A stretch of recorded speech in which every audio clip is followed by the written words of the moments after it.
y vamos a escuchar a Osvaldo Guerrica Echeverría, que tenemos ahí unos audios para compartir. ¿Por qué? Porque él nos acercó un artículo que salió en el diario La Nación, y nos manifestó su preocupación. Recordemos, Osvaldo es el presidente de la Asociación de Amigos del Lago de Palermo. Nos envió un artículo que está titulado La construcción en medio de los bosques de Palermo, que se convirtió en un oasis en la ciudad, un espacio de 5.700 metros cuadrados que volvió a integrarse al tejido urbano, la historia de una recuperación patrimonial en el corazón de los bosques de Palermo. Bueno, muy crítico, Osvaldo, y por eso vamos a escuchar una primera reflexión que nos envió él al respecto. Bien, desde principios de la década del 1990, Amigos del Lago descubrió que la concesión del Hostal del Lago, un restaurante a orilla del lago de Regata, que incluso con sus rejas tomaba una parte del lago, es decir, había un pedazo de orilla del lago de Regata privado eh, que pertenecía, entre comillas, a este Hostal del Lago, cuyo concesionario era un tal Aldrey Iglesias, que era el mismo dueño del Hermitage de Mar del Plata, que se ve que tenía buenos contactos en la entonces municipalidad de la ciudad y le había dado ese predio en concesión de hacía muchos años y ya estaba vencida. Bien, entonces vamos a pensar qué es lo que hizo esta asociación frente a esa situación, que se enteraron, que tomaron nota y qué lograron ante la acción que llevaron adelante.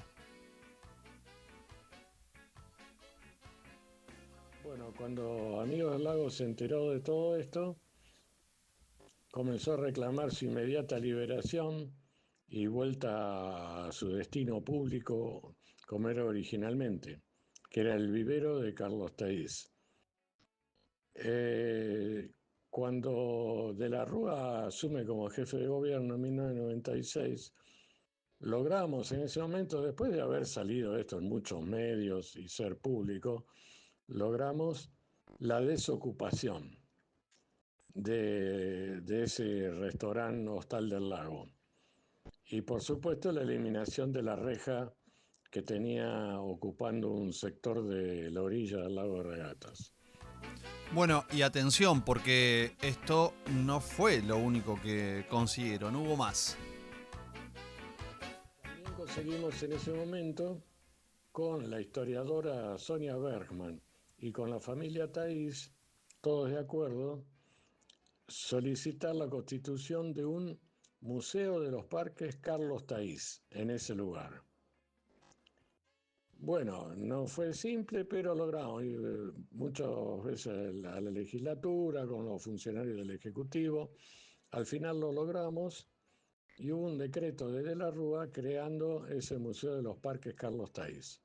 Incluso salió un artículo al respecto en La Nación, el mismo diario que ahora publica lo que firma esta periodista que no sabe absolutamente nada de la historia del ex hostal del lago y que fue en esos momentos declarado Museo de los Parques Carlos Thaís. Esos lagos que están en los bosques de Palermo para mí son lo más lindo que tiene la ciudad de Buenos Aires, porque combina de una manera muy perfecta, ¿no? La urbanidad con un bosque hermoso, con un lago divino. El Parque 3 de Febrero, también conocido de esa manera, es algo verdaderamente precioso. Pero todo esto que está contando Osvaldo Guerrica Echavarría tiene también un correlato institucional.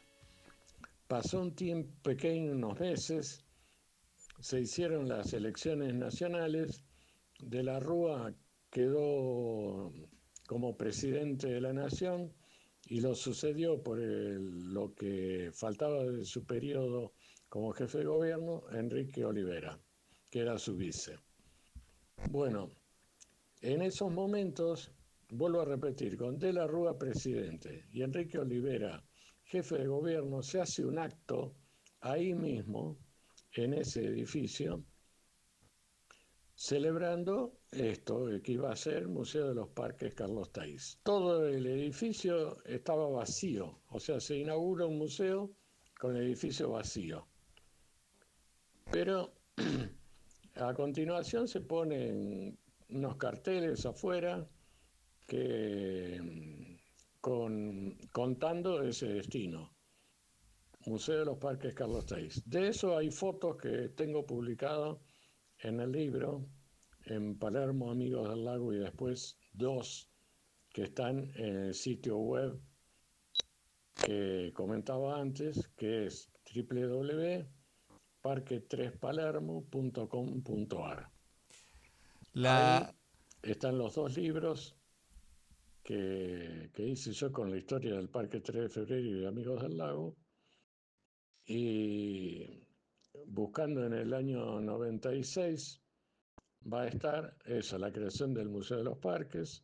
Hay una foto de Carlos Teiz III con la historiadora Sonia Bergman y conmigo. Y además los carteles oficiales del gobierno de la ciudad anunciando eso. es maravilloso la inauguración del museo vacío.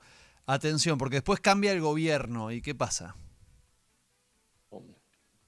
Finalizado el periodo que correspondía de la Rúa y que termina Enrique Olivera, es electo Aníbal Ibarra.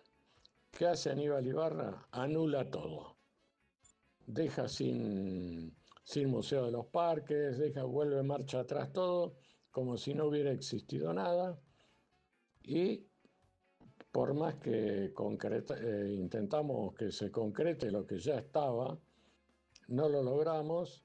Ibarra suspende todo y no pasa más nada. Con el tiempo inaugura ahí en ese lugar un museo del reciclaje, una cosa que había inventado para rellenar ese lugar. Y bueno, y eso también queda desactivado. Y después, durante muchos años, hasta el 2022-23 aproximadamente, eh, el lugar es ocupado por la Dirección de Hidráulica del Gobierno de la ciudad. Bien, y vamos a viajar un poquito en el tiempo a ver qué está pasando ahora en la actualidad. Y aparentemente para ese periodo, 2022-2023, la entonces ministra de Ambiente y Espacio Público, Clara Mucio, genera una puesta en valor del sitio, puesta en valor entre comillas, es una expresión que puede resultar peligrosísima porque encierra varias opciones, entre ellas la que sucedió acá, que la puesta en valor se la dan a alguien que en realidad era una concesión. Concesión vencida, perdón, no, que en ese momento estaba prohibida en espacios verdes por la ordenanza 46229, que ahora lograron desactivar en la legislatura, y por una ley nacional del 93 que es exclusiva para el Parque 3 de Febrero, que prácticamente dice lo mismo. La ley nacional 24257. Bueno, la historia es bastante jugosa, ¿sí? Hay muchos detalles y por eso le pedimos además al presidente de la Asociación de Amigos de los Lagos de Palermo, a Osvaldo Guerrica Echavarría, que nos haga un balance, ¿sí? De todo lo que ha sucedido en este sentido. Esta es la verdadera historia, no lo que cuenta en La Nación, que la que escribe no tiene la menor noción de lo que escribe ni de la historia del lugar. Esta es la verdadera historia. Y después tengo fotos sacadas el año pasado de este lugar, mostrando lo que ya estaban armando, fotos sacadas desde afuera, pero se logra ver. Todo estaba preparado para hacer un shopping verde dentro de este lugar histórico, que podría ser el lugar ideal para que para el cuerpo de guardaparques del Parque 3 de Febrero, que están mandando crear por ley y que jamás crearon. Así como no crearon ni se hicieron cargo de lo que decía esa ley, la 4334, tampoco cumplen el resto de la legislación vigente en el Parque 3 de Febrero. Bueno, le agradecemos entonces a Osvaldo Guerrica Echevarría todo lo que nos envió, todos estos audios, esta descripción tan detallada de la historia de los bosques de Palermo y la historia de lo que se quiere hacer ahora, ¿sí? Esta privatización con distintas manias, con distintas triquiñuelas que permiten de alguna manera llevar adelante algo aunque lo prohíba la ley, ¿no? Es súper interesante.